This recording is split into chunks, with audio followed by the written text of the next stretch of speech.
Hello, नमस्कार, सत श्री अकाल, वणक्कम, वंदे मातरम, जय हिंद दोस्तों।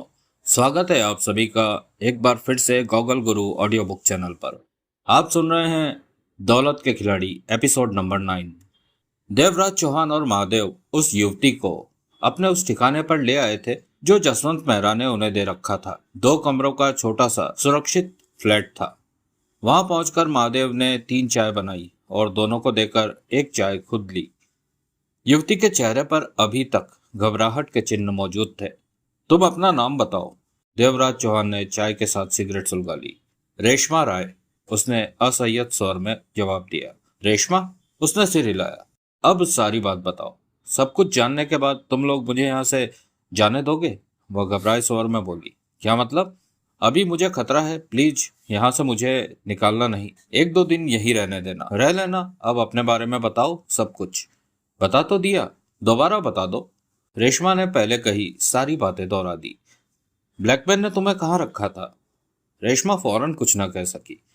दोनों की निगाहें उस पर थी। इस बारे में मैं स्पष्ट तौर पर कुछ नहीं कह सकती। मेरे लिए सिर्फ एक खिड़की खुली रहती थी जहां से मैं बाहर का नजारा देख सकती थी, परंतु फरार नहीं हो सकती थी क्योंकि वह खिड़की काफी ऊंची थी।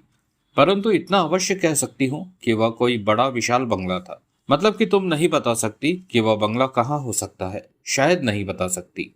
उस खुली खिड़की से तुम्हें क्या नजर आता था? देवराज चौहान ने पूछा। जो इस शहर में है, ऊंची ऊंची इमारतें, बड़ी बड़ी सड़कें, आते जाते लोग। वहां से ऐसा कुछ खास नजर आया जो तुमने पहले देख रखा हो? अब तुम उसकी निशानदेही कर सको और उसी के कारण हम उस बंगले तक पहुंच जाएं। याद करो जरा, सोचो। रेशमा ने सोचा, काफी सोचा, परंतु फिर नकारात्मक मुद्रा में सिर हिला दिया। नहीं, ऐसा कुछ भी मुझे याद नहीं आ रहा, कहकर उसने गहरी सांस ली।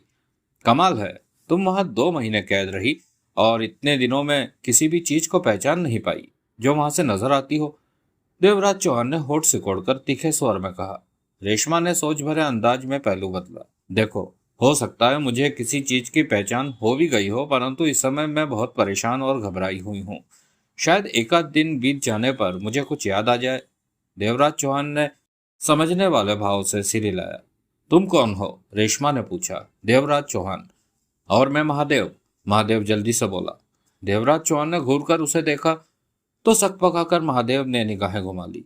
देवराज चौहान ने पुनः अपनी निगाहें रेशमा पर टिका दी। तुम्हारी उन लोगों से क्या दुश्मनी हो गई? छोड़ो उन बातों को, इससे तुम्हारा कोई वास्ता नहीं, देवराज चौहान ने कहा। रेशमा ने फिर कुछ नहीं पूछा। बहुत मेहरबानी तुम्हारी कि तुमने मुझे उन दरिंदों की कैद से आजाद कराया। उसकी बात पर ध्यान न देकर देवराज चौहान ने पूछा। ब्लैकमैन को देखा तुमने? रेशमा ने सहमति में सिर हिलाया। उसका हुलिया क्या है? रेशमा ने एकाएक जवाब नहीं दिया, देवराज चौहान को देखती रही। बताया नहीं तुमने? उसका चेहरा मैंने 2-3 बार ही देखा है। वैसे वह नकाब लगाकर ही मेरे पास आता था। नकाब लगाकर? देवराज चौहान की आंखें सिकुड़ गई।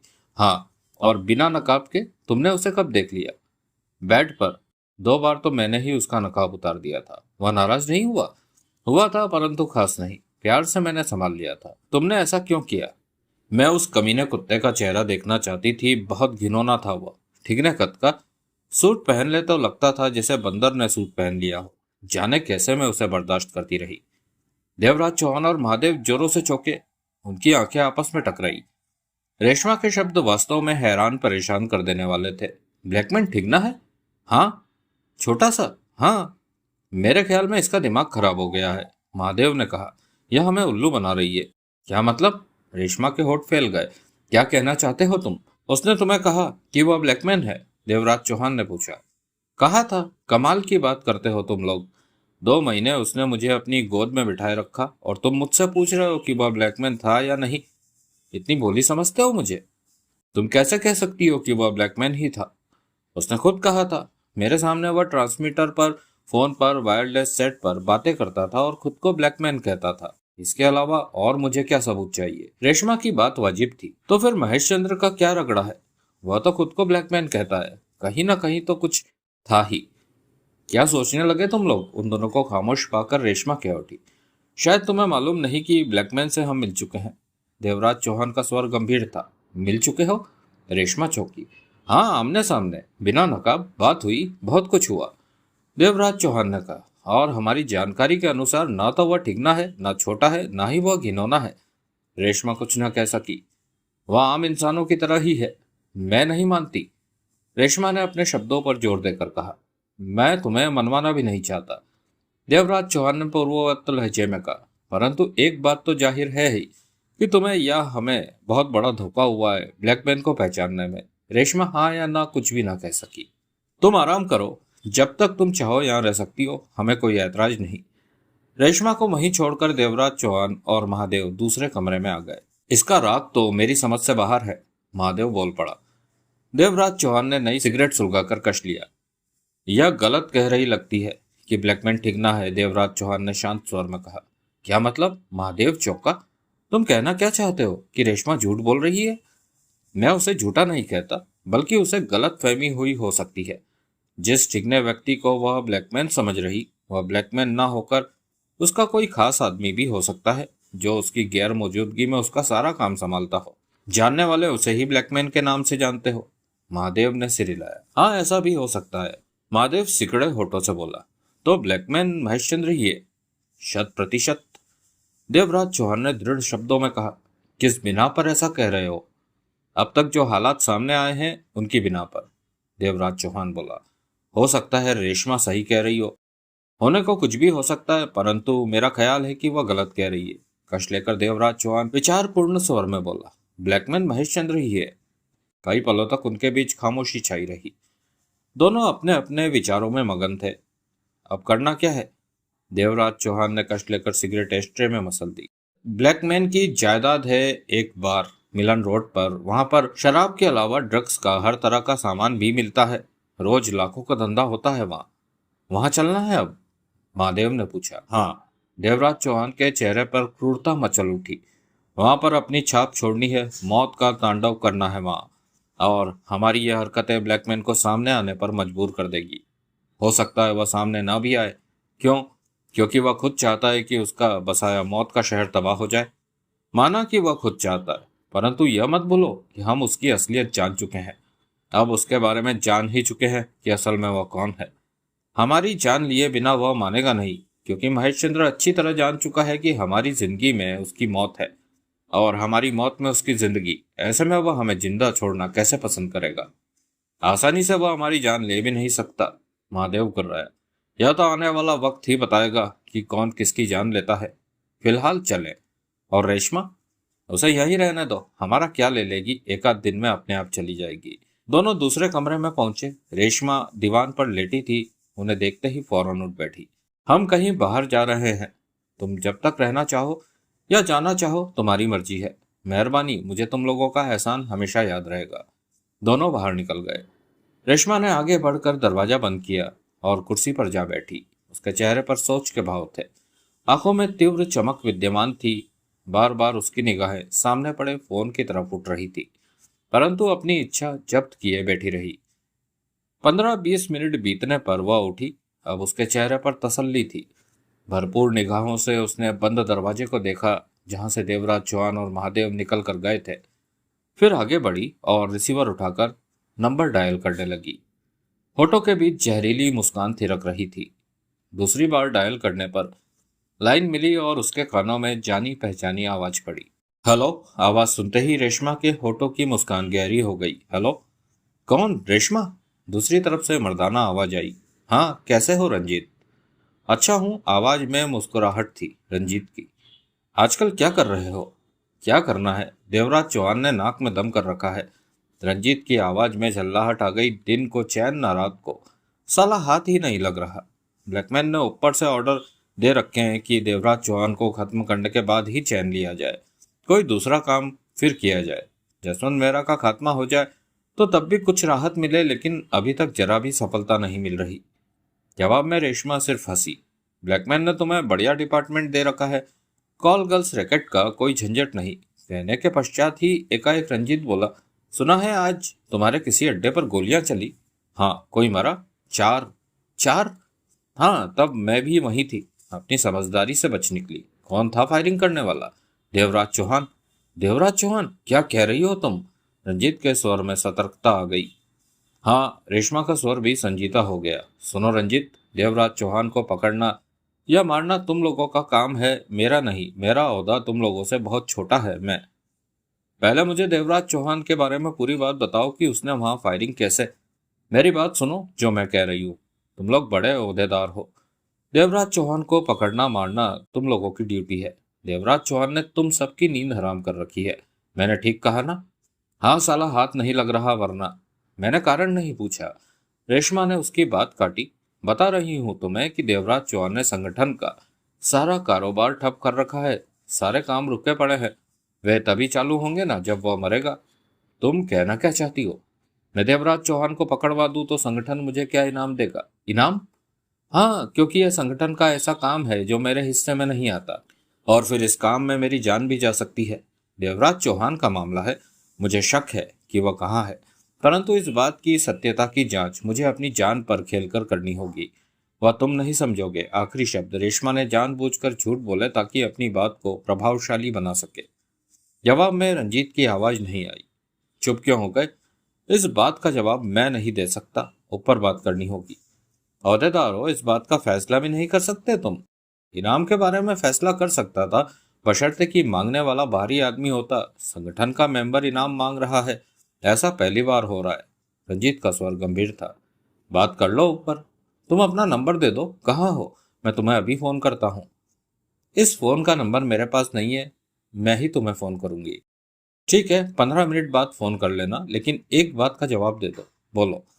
अगर ऊपर वालों ने तुम्हें इनाम देने से मना कर दिया तब क्या करोगी? खतरनाक प्रश्न था। रेशमा मन ही मन सतर्क हो गई। संगठन के लिए मैं अपनी जान दे सकती हूँ।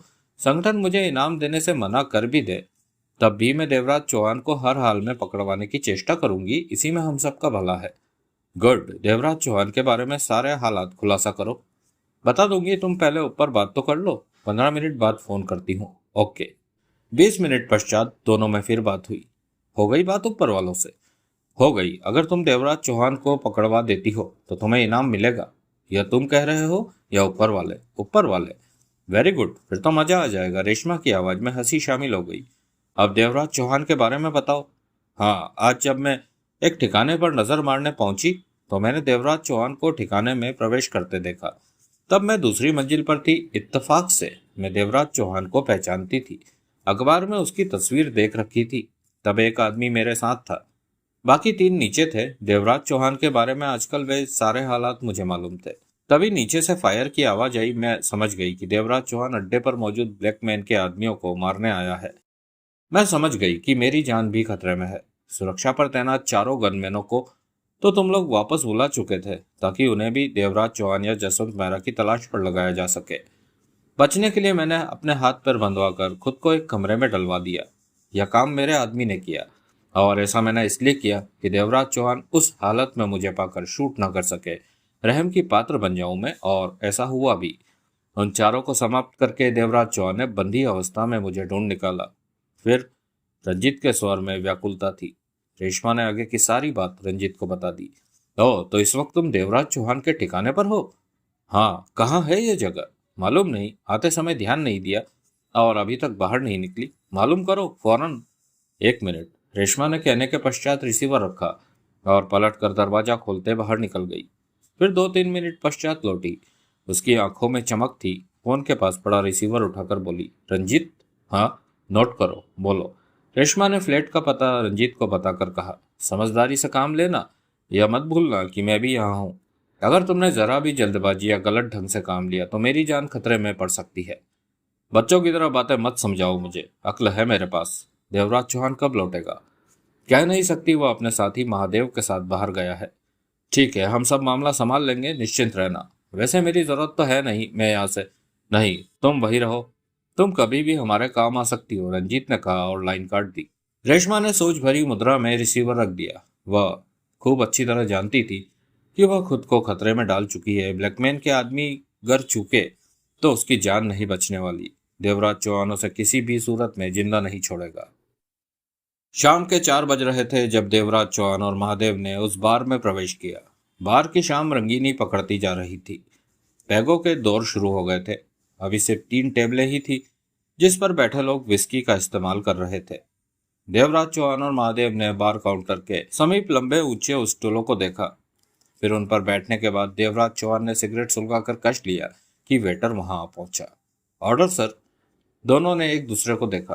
अभी तो पीने का मन नहीं है, महादेव ने गहरी सांस लेकर कहा। वेटर ने अचकचाकर उन्हें देखा। कुछ और लाऊं सर? और क्या? और सर? वेटर पल भर के लिए सकपका उठा। और का कुछ नाम भी होता है या नहीं? देवराज चौहान ने सिगरेट का कश लिया। वेटर ने फौरन खुद को संभाला और शांत स्वर में क्या उठा। और ही होता है सर, उसका कुछ नाम नहीं होता। कोई बात नहीं सर, कुछ देर बाद जब ड्रिंक का मूड बने तो तब मुझे याद कर लीजिएगा। वेटर के होठों पर मुस्कान आ गई। वक्त बिताने के लिए कुछ और नहीं है यहाँ पर? देवराज चौहान ने यूं ही पूछा। और क्या? कुछ और? वेटर के चेहरे पर सोच के भाव उभरे। आप कभी पहले भी यहाँ आए हैं? नहीं, पहली बार आए हैं। हाँ, हम दूसरे शहर में रहते हैं, यहाँ तो पहली बार ही आए हैं। वेटर ने समझने वाले भाव में सिर हिलाया और बोला, मेरे ख्याल में तो और कुछ नहीं है, फिर भी साहब से पता करता हूँ। कहने के पश्चात वेटर चला गया। महादेव, देवराज चौहान ने होठ सिकोड़े। हाँ? वेटर का अंदाज बता रहा है कि यहाँ कुछ और भी होता है जो हमारी जानकारी में नहीं है। क्या और? अभी मालूम हो जाएगा। 5 मिनट पश्चात ही वेटर वापस लौटा। आइए सर। कहाँ? आपके लिए कुछ और का इंतजाम करके आया हूँ। वेटर मुस्कुराया। कैसा इंतजाम? यहाँ से उठेंगे तो पता चलेगा। देवराज चौहान ने महादेव को इशारा किया और उठ खड़ा हुआ। महादेव भी खड़ा हो गया। वेटर उन दोनों को लेकर बार के पीछे बने कमरे में पहुंचा, जहां पर 50 बरस का प्रभावशाली व्यक्ति मौजूद था। दोनों ने उसे और उसने दोनों को गहरी निगाहों से देखा। वक्त बिताना चाहते हो? उस व्यक्ति ने पूछा। हाँ, ख्याल तो ऐसा ही है। कहाँ से आए हो? देहरादून से। माल है जेब में? नोट वगैरह? है भी और नहीं भी। काम के ऊपर निर्भर करता है कि पैसा किस काम के लिए चाहिए। देवराज चौहान बोला। ताश के शौकीन हो? बहुत। महादेव तुरंत क्या उठा। ताश खेलने के लिए नोटों की जरूरत पड़ती है, उस व्यक्ति ने मुस्कुराकर कहा। बहुत है। देवराज चौहान भी मुस्कुराकर क्या उठा। दिखाओ। देवराज चौहान ने 100 की 4 गड्डियां निकालकर उसके सामने लहराई। ठीक है। वह संतुष्ट हुआ और फिर वेटर से बोला, ले जाओ इन्हें। वह वेटर के साथ जाने लगे तो वह व्यक्ति पुनः बोला, बाहर जाकर इस जगह के बारे में ढिंडोरा मत पीट देना। यह जगह हम हर किसी को नहीं बताते, सिर्फ खास खास मेहमानों को ही बताते हैं। तुम्हें जाने किस मूड में बता दी, मैं समझता हूँ। उसके बाद वह वेटर के साथ हो चले और उसी इमारत के एक खास हिस्से में जा पहुंचे। वेटर उन्हें जहां छोड़ गया वह जुआ घर था। दोनों की आंखें मिली। तगड़ा जुआ हो रहा है यहाँ, महादेव बोला। 2-4 बाजियां खेलकर आज का खर्चा निकाल लूं। हम यहाँ माल इकट्ठा करने नहीं आए, लाशें इकट्ठी करने आए हैं। देवराज चौहान ने दरिंदगी भरे स्वर में कहा। यहाँ के हालातों को जानो और देखो कहाँ पर हमारा वार सफल हो सकता है। लेकिन महादेव बोला, जुआ घर में आकर जुआ नहीं खेलेंगे तो यहाँ के लोग खामखा हम पर शक करेंगे, इसलिए 2-4 बाजियां लगाना जरूरी है। देवराज चौहान कुछ कहने ही जा रहा था कि सूट पहने एक व्यक्ति उनके पास पहुंचा। Good evening sir. Good evening. Mahadev फौरन सिर हिलाकर क्या उठा। आइए मैं आपको टेबल दिखा दूं जहां आप अपना मन बहला सकते हैं। शुक्रिया, टेबल हम अपनी पसंद की तलाश कर लेंगे, महादेव ने पुनः कहा। जैसी आपकी इच्छा, बेहतर होगा कि आप फौरन टेबल तलाश कर लें, क्योंकि कुछ ही देर में यहाँ बहुत भीड़ हो जाएगी, फिर शायद आपको कोई सीट ना मिल सके। दोनों ने सिर हिलाया। जुआ घर का वह व्यक्ति वहां से हट गया। उन्होंने वहां निगाह मारी। करीब आधा जुआ घर भरा पड़ा था। कई टेबलों पर मोटी गेम हो रही थी। महादेव बोला, मैं गेम खेलता हूँ, तुम असिस्टेंट के तौर पर मेरे साथ रहना। 2-4 गेमों तक तुम यहाँ के हालातों को जान लोगे, उसके बाद वार करेंगे। देवराज चौहान ने कुछ नहीं कहा। दोनों आगे बढ़कर टेबलों का, गेमों का और नोटों के ढेरों का जायजा लेने लगे। 10 मिनट बीत जाने पर महादेव को एक टेबल पसंद आई। इत्तेफाक से वहां एक जगह खाली भी हो रही थी। उठने वाला हार गया था। महादेव ने फौरन उसकी सीट संभाल ली। देवराज चौहान ने गड्डियां उसके हवाले की। देखते ही देखते खेल शुरू हो गया। महादेव ने खुद को पूरी तरह खेल में व्यस्त कर लिया। देवराज चौहान ने जानबूझकर आधी निगाह गेम पर टिका रखी थी। वैसे उसकी निगाहें मुकम्मल तौर पर जुआ घर का निरीक्षण कर रही थी। जुआ घर के मैनेजमेंट के 6 आदमी उसे नजर आए थे, जिनमें से 2 का काम तो बिगड़े मामलों को संभालना था। अन्य 4 जुआ घर को सुचारू रूप से चलाते थे। 6 थे जो जाहिर है कि 2-4 और भी होंगे। दाएं बाएं होंगे और उसकी निगाह में अभी तक नहीं आए हैं। तभी उसकी निगाह गेम पर पड़ी तो होठ बिछ गए। टेबल पर नोटों का ढेर बढ़ता जा रहा था और गेम बढ़ा रहा था महादेव। जाहिर है वह समय बिताने के लिए नहीं, माल पीटने के लिए खेल खेल रहा था। देवराज चौहान चाहकर भी उसे मना नहीं कर पाया। गेम के बीच टोकना गलत था। 5 मिनट बीते, पत्ते खुले, गेम महादेव के हक में रही। महादेव दोबारा जोश में पत्ते बांटने लगा। तब तक देवराज चौहान निर्णय ले चुका था कि उसे कहां से शुरुआत करनी है। जेब में पड़ी रिवॉल्वर को हौले से उसने थपथपाया। आंखों में सर्द भाव आ गए थे। उसने अपने हाथ से महादेव का कंधा दबाया। यह महादेव के लिए उठने का संकेत था कि इस गेम के पश्चात उसे उठ खड़ा होना है। एक्शन का वक्त आ गया है, अगली बाजी नहीं लगानी है। तभी देवराज चौहान को अपने आसपास किसी के खड़े होने का एहसास हुआ। देवराज चौहान ने आहिस्ता से निगाह घुमाई। अगले ही मन वह सतर्क हो गया। आसार अच्छे नजर नहीं आ रहे थे। वह 4 खतरनाक आदमी थे जो लगभग उसे घेरे खड़े थे। 5वां भी था, उनका हेड, जो कि चंद कदमों के फासले पर मौजूद था। चारों बेहद खतरनाक थे और 5वां कम से कम उनसे शरीफ नजर आ रहा था। देवराज चौहान ने अपना ध्यान गेम में लगा दिया। उसकी आंखों में सर्द भाव व्याप्त हो चुके थे। इस प्रकार घेरे जाने का स्पष्ट मतलब था कि उसे पहचाना जा चुका है। महादेव के कंधे पर हाथ रखकर कंधा दबाकर उसे खतरे का संकेत दिया। महादेव ने फौरन गर्दन घुमाई, सिर्फ एक पल के लिए। फिर अपना ध्यान पुनः गेम में लगा दिया। एक पल की नजर ने सब कुछ देख समझ लिया था। गेम खत्म हुई। महादेव उठा। चारों ने उन दोनों को घेर लिया। चलो, एक ने दांत भींचकर कहा। कहाँ? देवराज चौहान ने उन्हें देखा। और कौन हो तुम लोग? तुम्हारी मौत। देवराज चौहान और महादेव की आंखें मिली। हम समझे नहीं। तभी चंद कदमों पर खड़े 5वें ने कदम उठाया और उनके पास आ गया। देवराज चौहान, वह खूंखार स्वर में बोला, सब कुछ जानकर भी अनजान ना बनो। तुम यहाँ भी तबाही फैलाने आए हो, परंतु पहचाने गए। ब्लैकमैन से टकराना तुम्हारे बस का नहीं है। तुम्हारा मुकद्दर खराब हो चुका है। बहुत तबाही मचा ली तुमने। अब अपने भगवान को याद कर लो, क्योंकि तुम मरने जा रहे हो। आओ हमारे साथ। देवराज चौहान के होठों पर मुस्कुराहट उभरी। मारना है तो यहीं मार दो, कहीं और साथ ले जाने की क्या जरूरत है? इन नोटों का क्या होगा जो मैंने जीते हैं? कम से कम इन्हें खाने का मौका तो दे दो।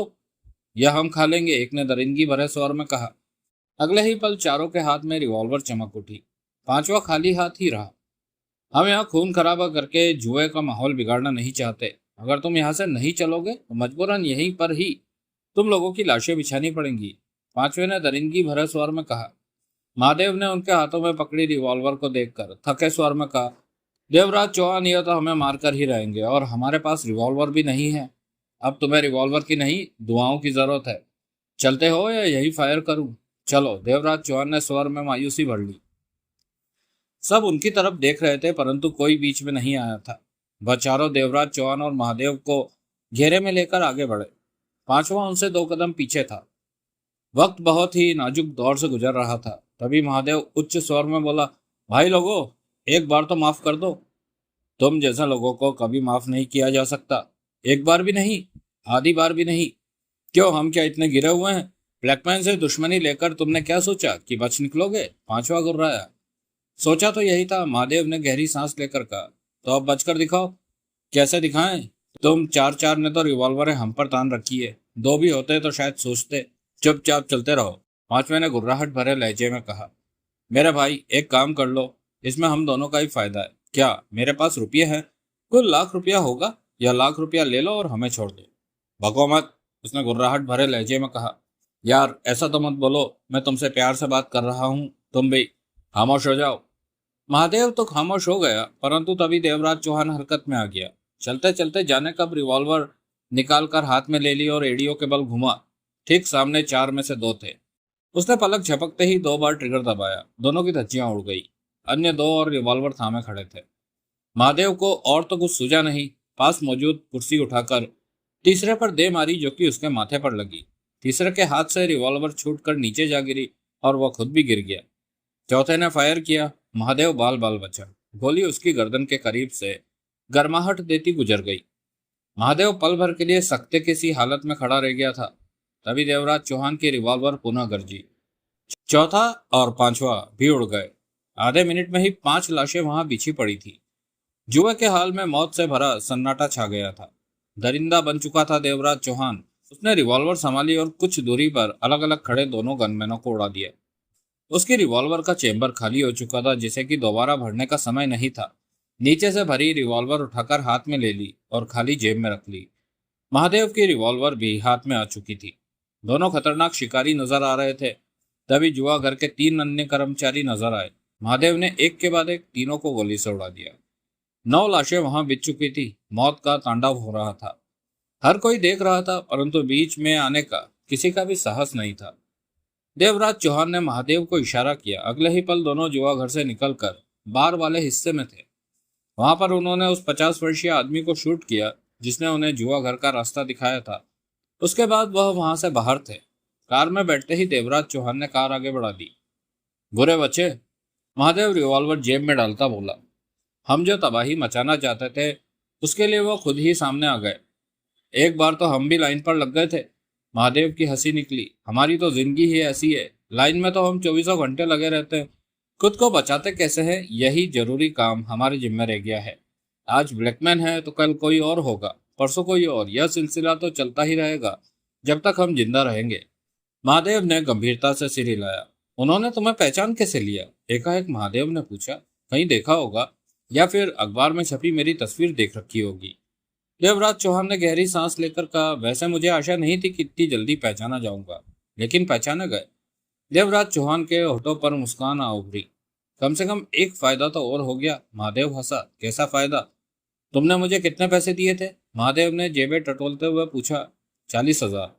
महादेव ने जेब से 40,000 निकाले और उसकी गोदी में रख दिए। या लो वापस। और बाकी? बाकी से तुम्हारा क्या लेना देना? खेला तो मैं था, लेकिन नोट तो मेरे थे। हारते तो मेरे ही नोट जाते। हारा तो नहीं। महादेव दांत फाड़कर हंसा।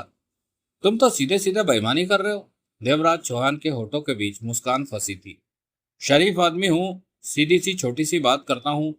कोई दूसरा होता तो 40 भी वापस ना देता, जो मैंने सीधे सीधे बिना मांगे ही वापस कर दिए हैं।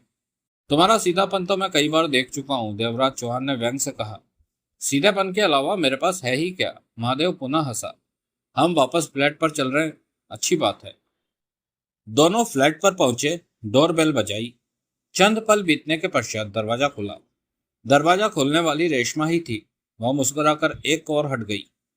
दोनों ने भीतर प्रवेश किया। तुम अभी तक यहीं हो? महादेव ने पूछा। हाँ, एक आध दिन अभी यहीं रहूंगी, फिर चली जाऊंगी। देवराज चौहान आगे बढ़कर सोफे पर जा बैठा। महादेव रेशमा पर लाइन मारने में व्यस्त हो गया। यहाँ कोई आया था? एकाएक देवराज चौहान ने पूछा। नहीं तो।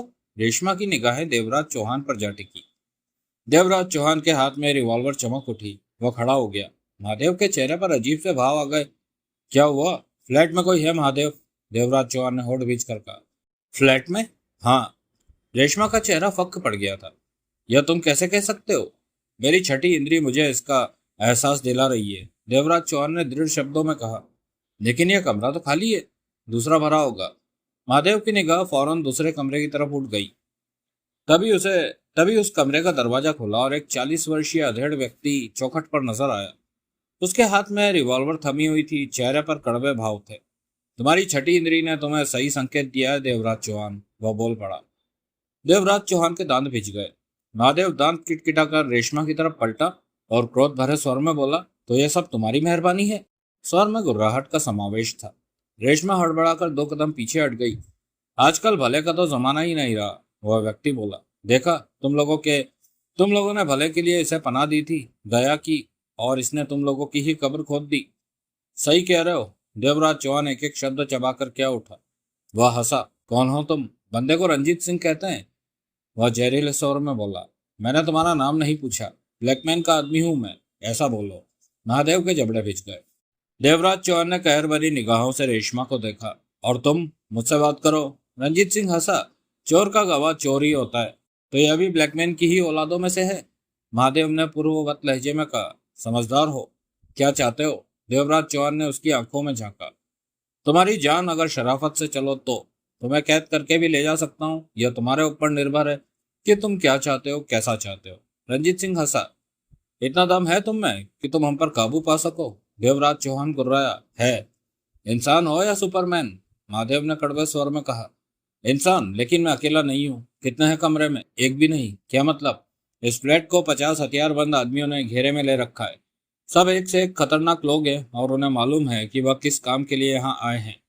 तो उन आदमियों के दम पर उछल रहे हो? देवराज चौहान ने व्यंग से कहा। हाँ, वरना अकेला तो मैं तुम पर काबू नहीं पा सकता था। अभी कौन सा पा लिया है? अब तो समझो पा ही लिया।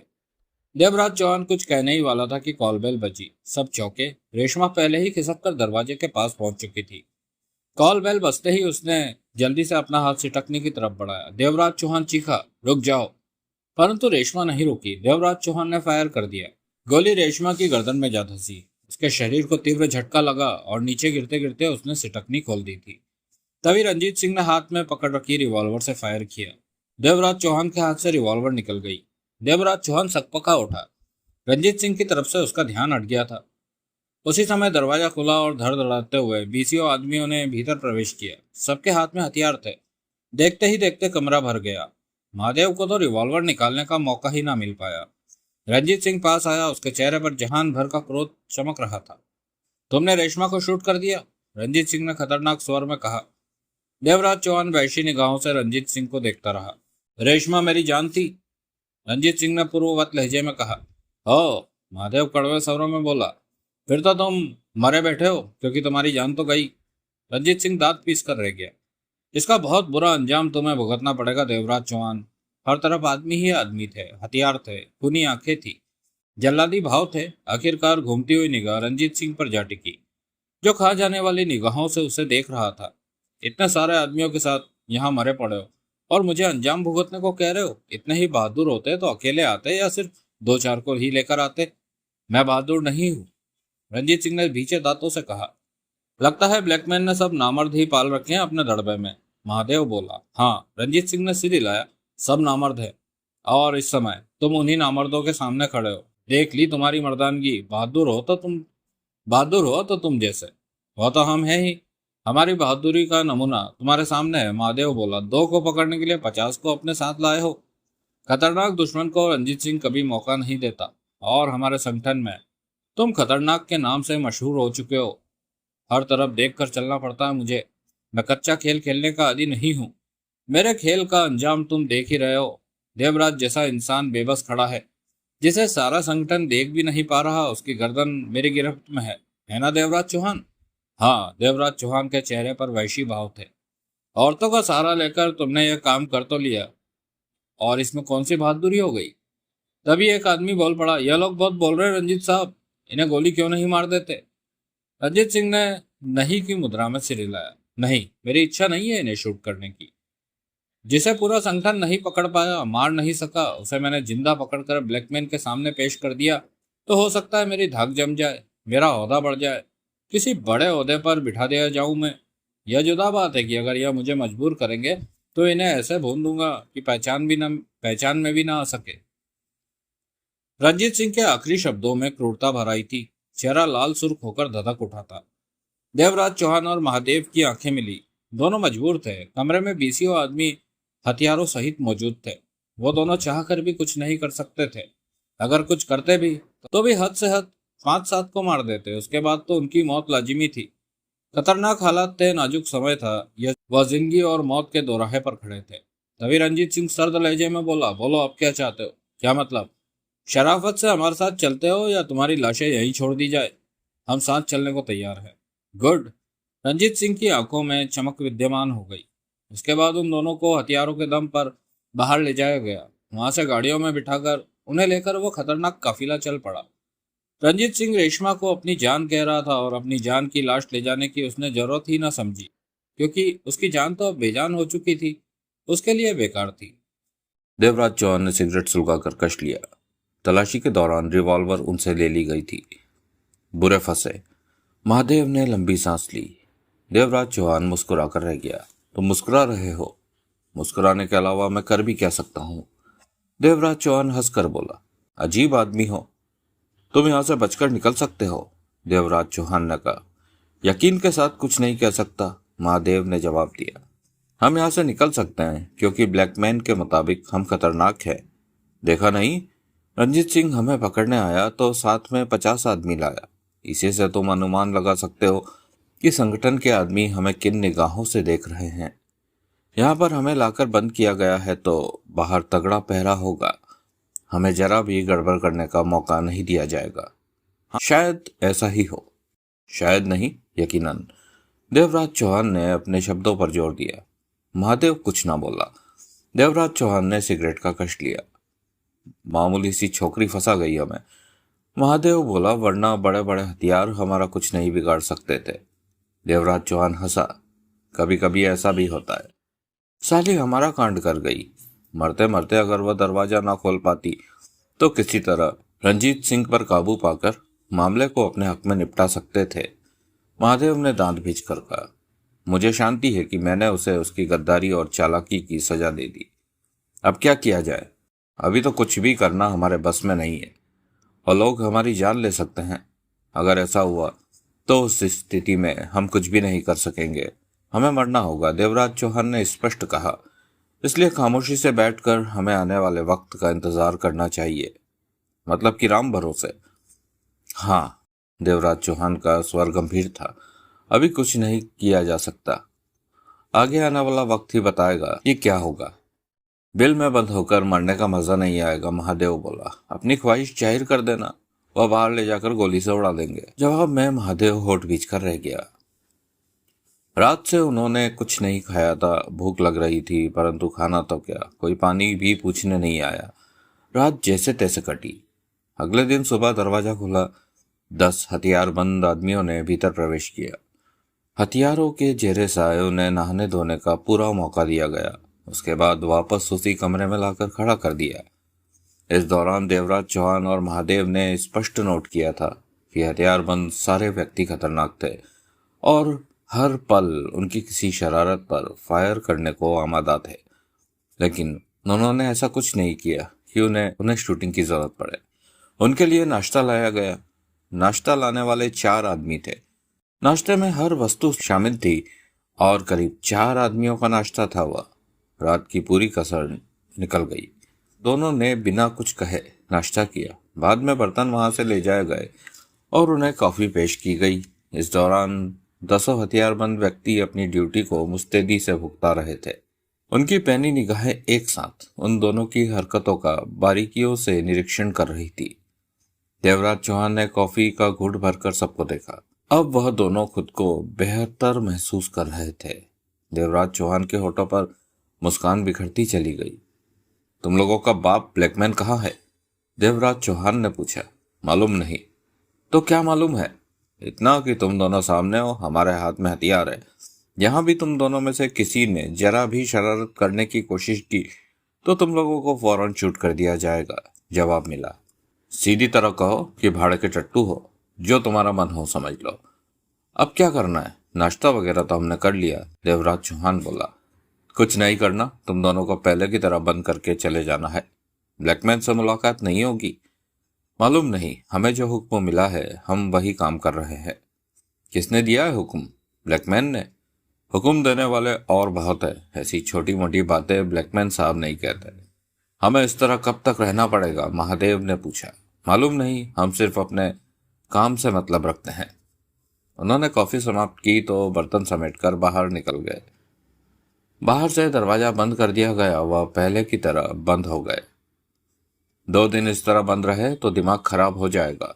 महादेव ने गहरी सांस ली। देवराज चौहान ने सिगरेट सुलगा ली। ज्यादा समय इस तरह नहीं बीतेगा। जल्दी ही वह लोग सामने आएंगे। देवराज चौहान ने कहा, हमसे ज्यादा वह लोग हमसे मिलने को उतावले हो रहे होंगे। हमें शूट करना है तो इस तरह खिलाने पिलाने से क्या फायदा? शूट कर देना चाहिए। क्या कहा जा सकता है कि वह लोग क्या चाहते हैं? हमारे बारे में फैसला तो यकीनन ब्लैकमैन ही करेगा, यानी कि महेश चंद्र। उसकी मर्जी के बिना कुछ नहीं हो सकता। वह साला हमें तड़पा तड़पा कर ही मारेगा, महादेव ने दांत भींच कर कहा। जवाब में देवराज चौहान हौले से हंस दिया। दोपहर का खाना हासिल नहीं हुआ। न तो कोई उनके पास आया और न ही किसी के दर्शन हुए। कमरे में तो वैसे भी कोई खिड़की वगैरह न थी। रोशनदान था जो कि काफी ऊपर उनकी पहुंच से दूर था। वैसे भी दोपहर में उन्हें कोई खास भूख भी महसूस नहीं हुई, क्योंकि नाश्ता कुछ ज्यादा ही कर लिया था। यह लोग तो सुबह खिला पिला कर ऐसे गायब हुए कि दोबारा नजर ही नहीं आए। जरूरत भी क्या है? जरूरत नहीं है? नहीं, हम आराम कर रहे हैं और वह अपने काम में व्यस्त होंगे। और लंच तो हमें दिया नहीं। उन्हें मालूम है कि लंच के बिना हम भूखे नहीं मरेंगे। तुम तो मजाक करने पर आमादा हो, सोचो कुछ, यहाँ से निकलो। यहाँ हम मेहमान नहीं कैदी हैं, इसलिए निकलने की तो सोचना ही मत, वह भी ब्लैकमैन की कैद से। हमने ब्लैकमैन को तगड़ा नुकसान पहुंचाया है, उसकी जान तक ले लेने पर आमादा थे। फिर ये तुम कैसे सोच सकते हो कि वह हमें छोड़ देगा? वह हमें तड़पा तड़पा कर मारेगा। अगर मैं उसकी जगह होता तो यकीनन ऐसा ही करता। देवराज चौहान ने मुंह बनाकर कहा, अगर तुम अपनी जान बचाना चाहते हो तो उसके कदमों में गिर जाना, शायद जान बख्शी हो जाए। मजाक मत करो, महादेव ने मुंह बिगाड़ कर कहा। तुम बात ही ऐसी कर रहे हो कि मुझे मजाक करना पड़ रहा है। तुम्हारी बातों से जाहिर है कि हमारी जान गई, हम बच नहीं सकते। मेरी बात से सिर्फ एक बात ही जाहिर होती है। वह क्या? आराम से बैठो, किसी बात की जल्दबाजी मत करो। जो होगा सामने आएगा, उसी के मुताबिक ही कुछ सोच सकते हैं। खामखा दीवार से सिर टकराने से कुछ भी हासिल नहीं होने वाला। और अगर अभी दरवाजा खोलकर वो लोग आए और हमें गोलियों से बूंद दे तो हम कुछ भी नहीं कर सकते, हमें मरना ही पड़ेगा उस वक्त। महादेव जाने क्या बड़बड़ाने लगा। तभी दरवाजे पर आहट हुई। दोनों की निगाहें दरवाजे पर जा टिकी। आहटों से स्पष्ट जाहिर था कि दरवाजे के बाहर लगा ताला खोला जा रहा है। वो लोग हमें शूट करने आ गए हैं, महादेव ने गहरी सांस लेकर कहा। दरवाजा खुला और पहले की ही तरह 10 आदमी हथियारों सहित कमरे में आकर बिखर गए। सब पहले वाले ही थे। फिर उनके पीछे 2 नए आदमियों ने भीतर प्रवेश किया। देवराज चौहान और महादेव की निगाह उन पर जा टिकी। चलो, उनमें से एक ने अधिकारपूर्ण लहजे में कहा। कहाँ? ब्लैकमैन साहब के पास। ब्लैकमैन? देवराज चौहान के होठ बिछ गए। हाँ, उठो, जल्दी करो। देवराज चौहान और महादेव उठ खड़े हुए। ब्लैकमैन कहाँ है? यहीं, इसी इमारत में। क्यों? महादेव कड़वे स्वर में बोल उठा। आज वो पुलिस स्टेशन नहीं गया? Police station? दूसरे ने अजीब से स्वर में कहा। तुम नहीं समझोगे, जी हजूरी ही करते रहोगे तमाम उम्र। वह सब उन दोनों को लेकर उस कमरे से बाहर निकल गए। इमारत काफी लंबी और बड़ी थी। पूरी जगह ब्लैकमैन की ही थी। इमारत के बीच के रास्तों को पार करते हुए 5 मिनट चलने के पश्चात वह सब एक दरवाजे के समीप पहुंचकर ठिठके। यहाँ क्या है? महादेव बंद दरवाजे को देखकर बोला। अभी दरवाजा खुलेगा, वह आदमी बोला। फिर क्या होगा? महादेव ने मुंह बिगाड़ कर कहा। तभी वह दरवाजा खामोशी से सरक कर खुल गया। सामने उन्हें बहुत बड़ा विशाल हॉल नजर आया। भीतर जाओ, ब्लैकमैन साहब तुम दोनों का इंतजार कर रहे हैं। ब्लैकमैन भीतर है? महादेव ने आंखें फाड़ी। देवराज चौहान खामोशी से हॉल का निरीक्षण कर रहा था। आप लोग भीतर जाएंगे या जबरदस्ती भीतर धकेला जाए? दूसरे का स्वर सख्त हो गया। देवराज चौहान बिना कुछ कहे भीतर प्रवेश कर गया। पीछे महादेव था। उनके भीतर प्रवेश करते ही दरवाजा खुद ब खुद ही बंद होता चला गया। उनकी निगाहें उस पूरे हॉल में घूमने लगी। एक तरफ डैशबोर्ड बना हुआ था जिस पर ढेर सारे स्विच और मीटर लगे थे। ठीक सामने एक छोटी सी स्क्रीन थी। एक तरफ सोफे नुमा कुर्सियां लगाई हुई थी तो दूसरी तरफ टेबल के गिर्द 6 कुर्सियां मौजूद थी। फर्श पर कालीन बिछा नजर आ रहा था। छत पर से फानूस लटकते नजर आ रहे थे। दीवारों का रंग एकदम सफेद था। पूरे हॉल में ठंडक थी। एसी चल रहा था। तभी उनकी निगाह एक तरफ मौजूद इकलौती कुर्सी पर पड़ी जहां पर ब्लैकमैन मौजूद था, यानी कि महेश चंद्र मौजूद था, जो शांत निगाहों से उन्हें देख रहा था। उंगलियों में दबी सिगरेट का यथाकथा वह कष्ट ले लेता। उसके चेहरे पर किसी तरह का कोई भाव नहीं था। देवराज चौहान ने सिगरेट सुलगाई और आगे बढ़कर सोफे की कुर्सी पर जा बैठा। महादेव भी अन्य कुर्सी पर जा बैठा। एकाएक महेश चंद्र मुस्कुराया। कैसे हो देवराज चौहान? बढ़िया। अब तो समझ आ गई होगी कि तुम ब्लैकमैन के सामने बच्चे हो। हाँ, वास्तव में बहुत छोटा बच्चा हूँ। इतना छोटा हूँ कि उसे पकड़ने के लिए 50 आदमियों की जरूरत पड़ती है। देवराज चौहान के स्वर में कड़वाहट थी। शरारती बच्चों के साथ ऐसा ही सलूक किया जाता है। महेश चंद्र हंसा। साला, बाप को बच्चा कहता है। महादेव बड़बड़ाया। यहाँ पर 2 तरह के आदमियों को ही लाया जाता है, जो बहुत खास दोस्त होते हैं या फिर खास दुश्मन। हम तो खास दुश्मनों में ही आना पसंद करते हैं। देवराज चौहान मुस्कुराया। महेश चंद्र ने सिगरेट का कश लिया, फिर धुआं उगल कर बोला। तुमने तो यही सोचा होगा कि कभी हमारे हत्थे चढ़ोगे ही नहीं। सोचा तो यही था, देवराज चौहान ने शांत स्वर में कहा। एक बात बताओ, एकाएक महादेव बोल पड़ा। महेशचंद्र ने उसे देखा। तुम्हारे पास ढंग से पहनने लायक कपड़े नहीं है, जो मेले से हो रहे कपड़े पहन रखे। महेशचंद्र ने अपने कपड़ों को देखा, फिर हंसा। सब कुछ है, लेकिन जब से तुम लोगों का झंझट शुरू हुआ है तो कुछ ज्यादा ही व्यस्त हो गया।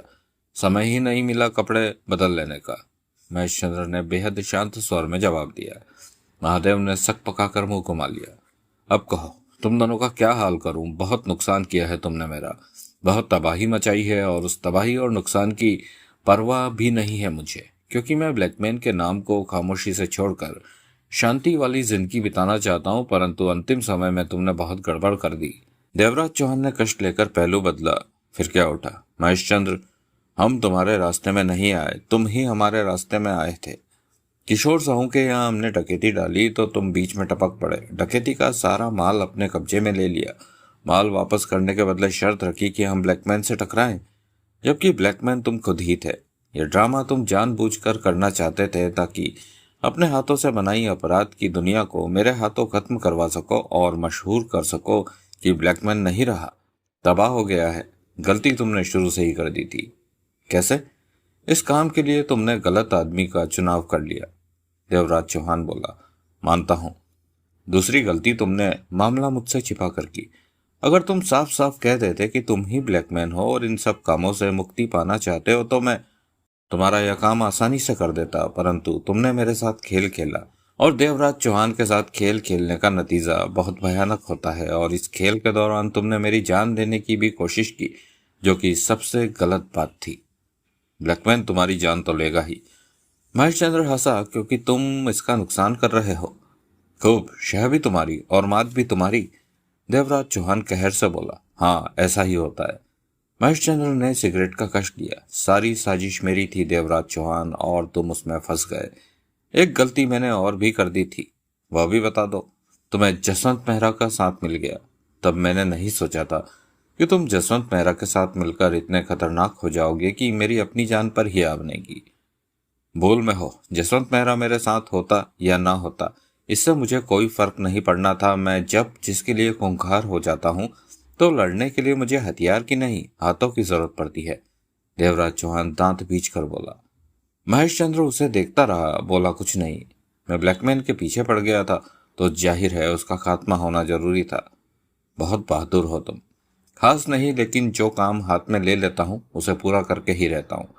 इस बार तो नाकामयाब रहे। कैसे? ब्लैकमैन को खत्म नहीं कर सके। इसका भी कारण है महेशचंद्र, मैं धोखे में रहा, क्योंकि मेरा दोस्त भी वही और दुश्मन भी वही। अगर दोनों जुदा जुदा व्यक्ति होते तो यह मामला कब का खत्म हो चुका होता। देवराज चौहान के होठों से गुर्राहट निकली। महेशचंद्र ने कष्ट लेकर सिगरेट एक और उछाल दी। इस सारे मामले में मुझे एक ही नुकसान पहुंचा सके तुम। देवराज चौहान की प्रश्न भरी निगाहें उस पर टिकी। अर्चना को यह पता लगना कि मैं ही ब्लैकमैन हूँ, यह जानकर वह मुझसे बहुत नाराज है। महेशचंद्र का स्वर गंभीर था। मैंने उसे समझाने की बहुत कोशिश की, परंतु वह समझ ही नहीं पा रही है। शुक्र है उसका दिमाग तुम जैसा नहीं है, महादेव ने कड़वे स्वर में कहा। बेटी, वह अवश्य तुम्हारी है, परंतु मानवता नाम की चीज है उसमें, कुछ भी कह लो। महेशचंद्र के होठों पर मुस्कान उभरी। बेटी की बातें सुनकर अफसोस तो हुआ ही होगा, महादेव पुनः कड़वे स्वर में बोला। बाप बेटी का मामला है, देर सवेर में ठीक हो ही जाएगा। महेशचंद्र के स्वर में विश्वास भरा था। मेरे ख्याल में हमें काम की बातें कर लेनी चाहिए, देवराज चौहान बोला। 2 पलों के लिए वहां सन्नाटा व्याप्त हो गया। देवराज चौहान ने सिगरेट का कश लिया। सन्नाटे को महेशचंद्र ने ही गंभीर स्वर में तोड़ा। तुम मेरी असलियत जान चुके हो। हाँ, यह बात मेरे लिए खतरनाक है, कभी भी मेरी पोल खोल सकते हो। ठीक है। देवराज चौहान की आंखों में सुर्खी व्याप्त थी। कल तुम मेरी जान लेने के लिए पुलिस स्टेशन भी आ गए थे। जो बातें मैं जानता हूं उन्हें ना दोहराओ। देवराज चौहान ने दांत भींचकर कहा। जाहिर है अब तुम मेरे लिए खतरनाक बन चुके हो। महेशचंद्र का स्वर गंभीर ही था, इसमें तो कोई शक नहीं। देवराज चौहान की आवाज में गजब की खूंखारता थी। जबकि मैं तुम्हारी जान नहीं लेना चाहता, सीधी बात करो। सीधी बात ही कर रहा हूं। महेशचंद्र का स्वर सख्त हो गया। और तुम्हारी ही तरह जसवंत मेहरा भी मेरे लिए खतरनाक बन चुका है, क्योंकि वह भी मेरी असलियत जान चुका है। 2 ऐसे इंसान जो मेरी असलियत जानते हैं, वे मेरे लिए बेहद खतरनाक और वहशी सिद्ध हो सकते हैं। मानते हो? आगे कहो। महेशचंद्र कुछ पल खामोश होकर बोला। दोनों का जिंदा रहना मैं किसी भी हाल में बर्दाश्त नहीं कर सकता। महेशचंद्र ने शब्दों पर जोर देकर कहा, और जसवंत मेहरा पर तो मैं किसी भी हाल में विश्वास नहीं कर सकता। आखिर कहना क्या चाहते हो? ब्लैकमैन की मौत का सौदा तुमने जसवंत मेहरा से कर रखा है। तुम्हारी मौत का सौदा कितने में? 8 करोड़ में। तुम्हें यह सौदा तोड़ना होगा महेशचंद्र।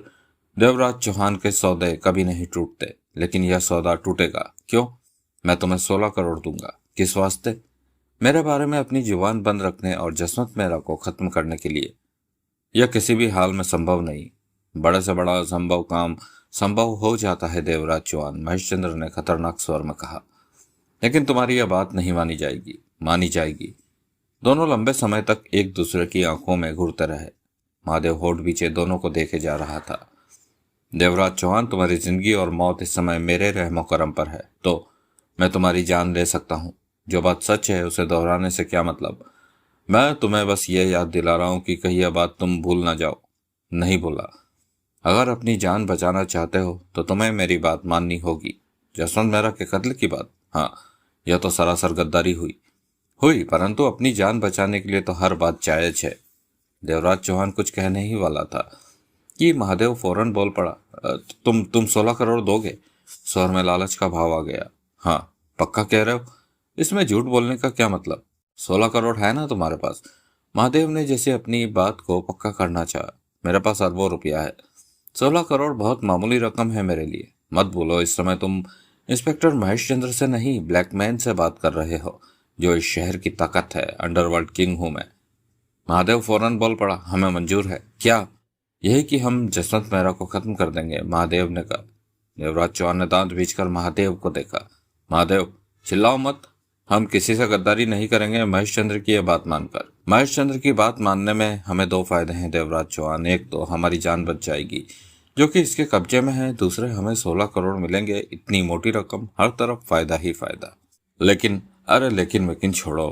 कहने के साथ ही महादेव ने महेशचंद्र को देखा। हमें तुम्हारी बात मंजूर है। और देवराज चौहान? महेशचंद्र ने देवराज चौहान को सवालिया निगाहों से देखा। मेरी हाँ ही उसकी हाँ है। नहीं, मैं देवराज चौहान के मुंह से सुनना चाहता हूँ। देवराज चौहान ने चुपती निगाहों से महेशचंद्र को देखा। जब तुम यह बुरी दुनिया छोड़ ही रहे हो तो जसवंत मेहरा के जीने मरने में तुम्हारी क्या दिलचस्पी? वह महेशचंद्र के रूप में मुझे जान चुका है। मैंने अंडरवर्ल्ड से किनारा किया तो वह बड़ा बन बैठेगा, तब उसके सामने मेरी हैसियत चींटी जैसी होगी, और जाहिर है वह तड़पा तड़पा कर मुझे मारेगा। तुम्हारी असलियत तो मैं भी जानता हूँ, जिसे तुम 16 करोड़ रुपए देने की पेशकश कर रहे हो। हाँ, अवश्य जानते हो, परंतु तुम्हारे और जसवंत मेहरा में फर्क है। तुम्हारी मेरी कोई ऐसी दुश्मनी नहीं जिसे कि भुलाया ना जा सके, परंतु मेहरा से मेरी दुश्मनी बहुत पुरानी है, जो भुलाई नहीं जा सकती। वह बड़ा बन गया तो मुझसे हर हाल में बदला लेकर ही रहेगा। कहीं भी छुप जाऊं वह ढूंढ निकालेगा मुझे। मैं जसवंत मेहरा से कह दूंगा कि वह अपने मन में तुम्हारे बारे में मैल न रखे।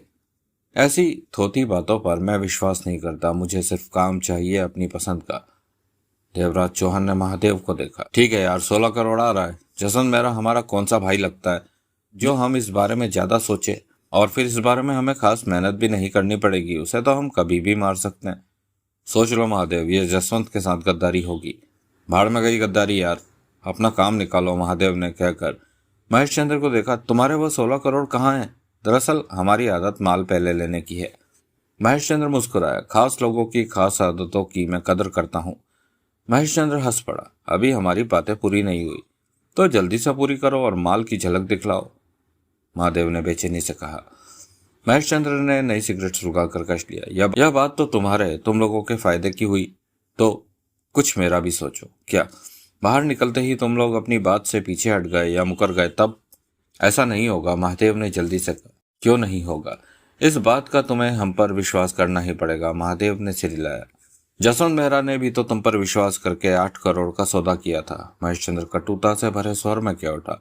और तुम लोगों ने उसका विश्वास भी तोड़ दिया। वह तो मजबूरी है। कैसी मजबूरी? 16 करोड़ के नोटों की?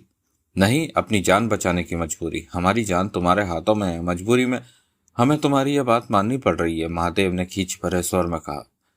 यही बात तो मैं कह रहा हूँ कि बाहर निकलते ही तुम लोगों की यह मजबूरी खत्म हो जाएगी। तब मैं क्या करूंगा? तुम लोगों को कहाँ ढूंढता फिरूंगा? महेशचंद्र के होठों पर मुस्कान उभरी। महादेव से कुछ कहते ना बन पड़ा। महेशचंद्र ने उसे कायल कर दिया था। कई पलों तक उनके बीच खामोशी रही, जिसे महादेव ने तोड़ा।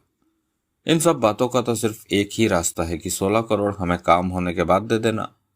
ठीक है, माना, परंतु यह तो आधा मामला सॉल्व हुआ। आधा यह बाकी है कि कहीं तुम दोनों यहाँ से निकलते ही खिसक ना जाओ। इस जमाने में किसी का भरोसा नहीं किया जा सकता। देवराज चौहान दिलचस्पी से दोनों की बातें सुन रहा था। अब तुम कहीं हाथ रखने भी दोगे या नहीं? महादेव चिल्लाया। जहाँ मर्जी रख लो, मैंने कब मना किया है? महेशचंद्र हंसा। महादेव होठ बीच कर रह गया। इसका मतलब हम लोगों के बीच यह सौदा नहीं पटने वाला? सौदा पटेगा। मेरे पास हर मामले को निपटाने की चाबी होती है। कहाँ है चाबी? महादेव उत्सुक स्वर में बोल पड़ा। महेशचंद्र ने सिगरेट का कश लिया, फिर स्थिर लहजे में बोला, अभी तक हमें जो बातें तय हुई है वही बातें रहेंगी, सिवाय एक बात के। कौन सी बात? महादेव ने पहलू बदला। महेशचंद्र हंसा, फिर बोला, तुम दोनों यहाँ से मेरे आदमियों के साथ जाओगे। क्यों? तब क्या होगा? महादेव ने पूछा। वो लोग तुम दोनों को ऐसी इमारत में ले जाएंगे जो मेरे संगठन का क्लिनिक है। वहां पर हमारे डॉक्टर मौजूद रहते हैं। वह तुम दोनों का एक छोटा सा ऑपरेशन करेंगे। ऑपरेशन? महादेव चौंका। हाँ, लेकिन हम तो ठीक है, हमें भला किस ऑपरेशन की जरूरत है? जरूरत है, बहुत जरूरत है, क्योंकि तुम लोगों का दिमाग मेरे हक में ठीक नहीं है। उस ऑपरेशन के बाद तुम लोगों का दिमाग मेरे हक में बिल्कुल ठीक काम करने लगेगा, महेशचंद्र ने व्यंग से कहा। महेशचंद्र और महादेव ने आंखें सिकोड़कर महेशचंद्र को देखा। मेरा डॉक्टर ऑपरेशन करके तुम दोनों के कंधों में छोटा सा बम नुमा ट्रांसमीटर फिट कर देंगे। बहुत छोटा सा ऑपरेशन होगा, सिर्फ आधा घंटा। महेशचंद्र ने बेहद प्यार से कहा, लेकिन यह सब क्यों? ताकि तुम लोग सीधे रहो, तुम लोगों का दिमाग ठीक से काम करे और वही करो जो मैंने कहा है। सिर्फ मेरे हक में बात करना। महेशचंद्र कहे जा रहा था, तुम दोनों के कंधे में लगा बमनुमा ट्रांसमीटर मुझे बताता रहेगा कि तुम लोग क्या कर रहे हो या किसी और ही फिराक में हो। अगर तुम लोगों के द्वारा किया गया काम मेरे हक में नहीं हुआ तो मैं तुम लोगों के कंधों में लगा बम ब्लास्ट कर दूंगा, जिसके रिमोट कंट्रोल का बटन दबाकर तुम दोनों को खत्म कर दूंगा। यह सब तुम्हें इसलिए बता रहा हूँ कि तुम दोनों जो भी करो सोच समझ कर करो। इसलिए ट्रांसमीटर नुमा बम तुम दोनों के कंधों में फिट किया जाएगा। देवराज चौहान और महादेव की आंखें मिली। यह तो बहुत खतरनाक बात हुई। 16 करोड़ कमाने के लिए खतरों में से गुजरना ही पड़ता है। महेशचंद्र हंसा। देवराज चौहान के चेहरे पर कातिलाना मुस्कान उभरी। खूब पसंद आया मेरा आइडिया देवराज चौहान? कुछ ज्यादा ही पसंद आया। देवराज चौहान जहरीले स्वर में बोल उठा। चित भी तुम्हारी और पट भी तुम्हारी। जसवंत मेहरा मर जाए तो ठीक, हम मरे ही मरे, एक तीर से दो शिकार। क्या मतलब? महेशचंद्र ने कश लिया। बच्चों जैसा खेल खेल रहे हो महेशचंद्र। साफ साफ बताओ, तुम एक ही लाठी से दो सांप मारना चाहते हो? देवराज चौहान और जसवंत मेहरा को मारना चाहते हो? हम दोनों के कंधों में तुम ऑपरेशन